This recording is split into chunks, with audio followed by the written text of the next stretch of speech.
Rusty. Every case has a story. Episode 1. The House on Willow Creek. Part 1.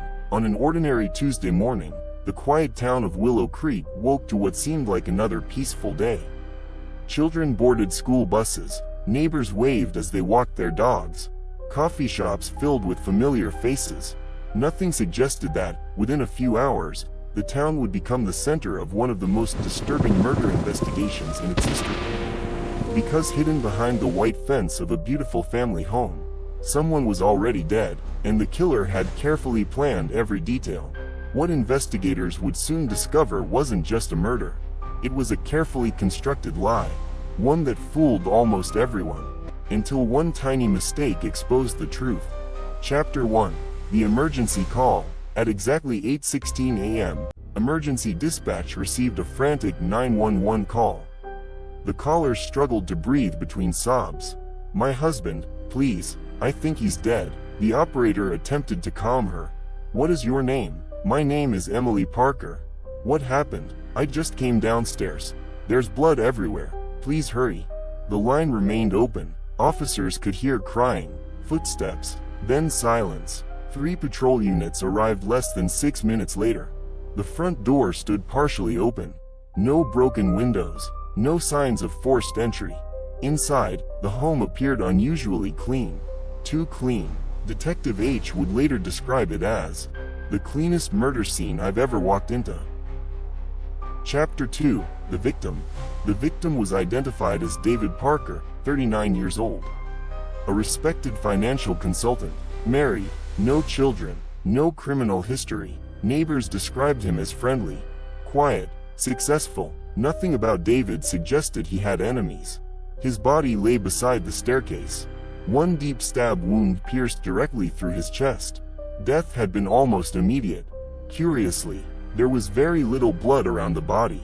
For experienced investigators, that immediately raised suspicion. A wound like this should have produced much more blood, which meant only one thing. David probably wasn't killed where he was found. Someone had moved the body. But why? Chapter 3. Emily's story.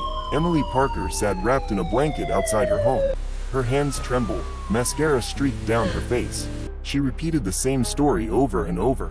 She had left early that morning to buy breakfast. David had still been asleep. She returned 20 minutes later.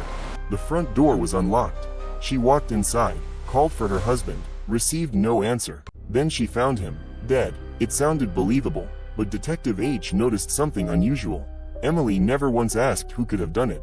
Instead, she repeatedly asked, "Am I going to be okay?" It was a subtle difference, but detectives notice subtle things. Chapter 4. The First Search. Crime scene investigators spent nearly 12 hours inside the Parker residence. Every room was photographed, every surface tested, every inch carefully examined, yet the evidence made little sense. No fingerprints besides the couple's.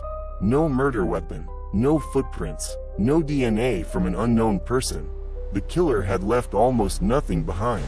Almost. Inside the kitchen trash can, investigators found a single latex glove. Turned inside out, it appeared ordinary, until forensic scientists examined it under ultraviolet light. Inside, tiny particles of blue automotive paint. Not house paint, car paint. The Parker family owned only one vehicle, a white SUV. None of its paint matched. The glove belonged to someone else. Chapter 5. Security cameras. Police collected surveillance footage from nearby homes. Most cameras showed nothing unusual, until investigators reviewed footage from a gas station located just 2 blocks away. At 7:41 a.m., a black pickup truck drove past toward Willow Creek Road. It returned exactly 19 minutes later. The driver wore a baseball cap. The license plate was partially obscured by mud. Investigators enhanced the footage. Only 4 characters became visible. 7KX2. Not enough to identify the truck, but enough to narrow thousands of vehicles down to fewer than 50. The investigation suddenly had direction. Chapter 6. The Medical Examiner. Meanwhile, Dr. Lisa Monroe completed the autopsy. Her findings surprised everyone. David Parker had not died at 8 o'clock. He hadn't even died that morning. Based on body temperature, rigor mortis, and stomach contents. David had likely been dead for nearly 12 hours before Emily called 911. That meant he died sometime around 8:30 p.m. the previous evening, which created an enormous problem. Emily insisted they had eaten dinner together, watched television, and gone to bed. If David had already been dead, who exactly had Emily spent the evening with? Or had she lied from the very beginning? Chapter 7. The Neighbor. The next breakthrough came unexpectedly. 72-year-old Martha Reynolds lived directly across the street. She told detectives something she had forgotten to mention earlier. Around 9 p.m. the previous night, she saw someone carrying what looked like a large rolled-up carpet toward the Parker garage. She assumed the couple was renovating. Now, she wasn't so sure. Detectives searched the garage. At first, nothing. Then, using luminol, a large glowing stain appeared across the concrete floor. Someone had cleaned blood, a lot of blood. The murder had happened there, not inside the living room. Someone had moved David's body after death. The question was, who? And more importantly, why wait nearly 12 hours before calling the police? End of Part 1. Detective H now knew 3 things. David Parker had been murdered inside his own garage. The crime scene had been staged, and someone inside that house had lied.